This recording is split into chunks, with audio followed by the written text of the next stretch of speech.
It is Vlogmas Day 19 and today I am reading a Christmas story set in my Choose Your Own Adventure pirate story world called Christmas Surprise. It was hard keeping Nicholas out of the barn. He was always out here.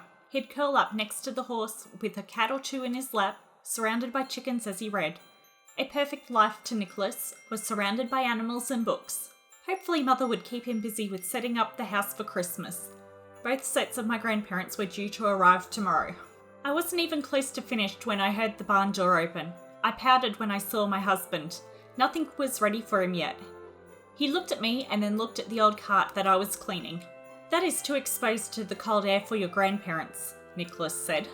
"It's not for them. It was supposed to be a Christmas present for you. I thought it would be nice to take the horse out together and spend some time alone before my grandparents get here. I wanted it to be a surprise." Nicholas grinned as he started to help me clean the cart of dust, cobwebs and the hay that had accumulated while in storage. "It is a surprise, thank you. With my help we can go out earlier," Nicholas said. "What about helping Mother set up for Christmas?" I asked. "I was just getting in her way more than helping," Nicholas said. We cleaned together in silence, and it made for faster work with the two of us.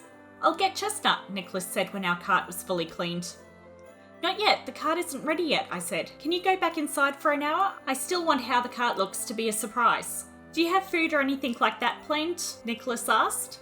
It was something that I hadn't even given a thought to. My focus had been on getting the cart and horse ready. I hadn't even thought of what we're going to do when we're out besides taking out the horse. I shook my head no, wishing I had thought of that.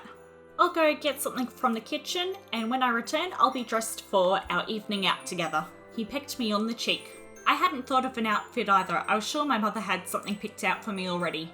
She probably drove Nicholas out of the house on purpose because she knew I hadn't thought of everything. Before the hour was up, my mother sent me back to the house, and she finished off the final touches of the carriage for me while I got myself ready. A dress was laid out on my bed. I didn't see Nicholas while I was in the house, and when I made it back outside, my father had fastened Chestnut to the cart and had led her from the barn to the house. Nicholas came out of the house with a picnic basket. He looked at the cart that had been decorated with Christmas decorations and lined with a thick blanket to keep us warm. Father had added some lanterns just in case we stayed out till it was dark. "It's beautiful, Yvonne. Thank you. Merry Christmas," he said, kissing me on the cheek. His meal smelt amazing and I couldn't wait to see what it was. "Be careful out there. Don't stay out too late. You don't want to freeze, Chestnut," Father said as he patted Chestnut fondly. "I won't keep them out too late, Mama and Papa," I said to my parents, who waved us goodbye. There was a light dusting of snow. The decorated cart was noticed as we went through town. We waved at everyone we went past. I took us to the lake, which was not yet frozen over. It always had the best views of the sunset. We both loved looking over water. The only thing that would have made this moment better was if we'd been looking over the ocean. We huddled together as we ate the still hot meal. Your mother hadn't kicked me out of the house. I'd actually been looking for you to take you on a picnic next to the dam. I wanted some alone time together before your grandparents arrive. I love them, but they can be a bit much. As in, they won't leave us alone for a moment and will keep asking us over and over again when we'll be having children, and I don't want to have to answer those questions again. Let's not go home. Let's go to the beach," I said. "If we do that, your parents will assume something horrible has happened to us and send out a search party. As much as I don't want to answer those questions either, we still have to go home. How about when it warms up, we go to the beach? Just the two of us and not for a quick trip either. Let's spend a few months travelling. We've never left town before with just the two of us. I think it's time we do something like that." I couldn't believe that my homebody husband was asking me to travel long term. A life of adventure is what I'd always wanted. I leant on his shoulder, and together we started making plans for our future that didn't revolve around living with my parents for the rest of our lives.